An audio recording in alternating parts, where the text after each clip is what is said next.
Hi and welcome to my channel. In today's video I'll be showing you how to cook Canda sauce with minimal ingredients. So let us proceed. For this recipe you need ginger and garlic paste. You equally need some seasoning cubes and salt. You need some chopped onions and pepper. Now you can decide to chop your onions in whichever way you want. Well, you can practically just blend this. You need some cooking oil, whichever cooking oil of choice. You need some tomatoes and green spices. Green spices is completely optional and I no longer added it, to be clear. So I am going to chop my onions like this. This comes in handy, especially if you do not have electricity. If you have a grater, then you can grate your tomatoes as well. So I'm equally going to chop my onions and then transfer to my pan. This equally chops pepper, but it all depends on you. Now proceed to your next step. I must apologize, I skipped the part where I washed my cow skin. However, that will be done in another video. I will show you ways to wash your cow skin and equally ways to preserve it without the freezer. So stay tuned for that video.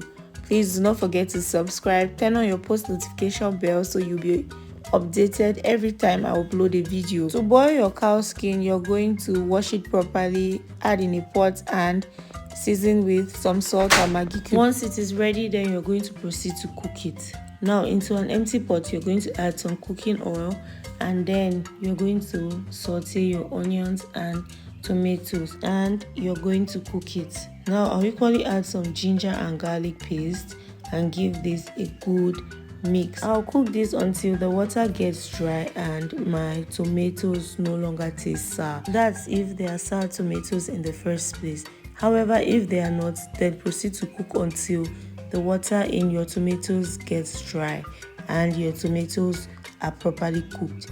Now we are going to season with some salt and some seasoning cubes. Whichever you have is perfect.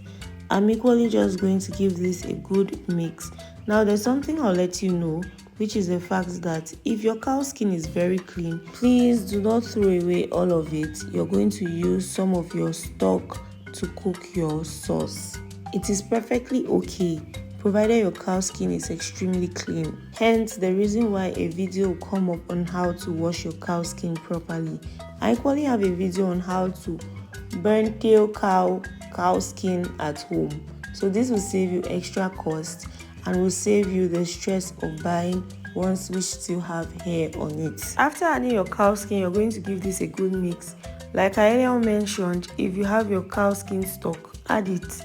If not, then we are going to go in with plain clear water, and this is so that the cow skin cooks alongside the sauce, so the sauce will enter the cow skin. Now we are going to proceed to add some pepper and we are going to add our oil. You can decide to blend your pepper as well, but in this house, like I always mentioned in most of my videos, most of my family members So after adding our oil, we are going to give this a good mix, and finally our cow skin sauce is ready. Now that is too long, our Canda sauce is ready, so we are going to serve this with our kwakoko bible. Now you can eat this with rice, you can eat this with plantain, whichever you love. Thank you for watching and I'll see you in my next video. Bye.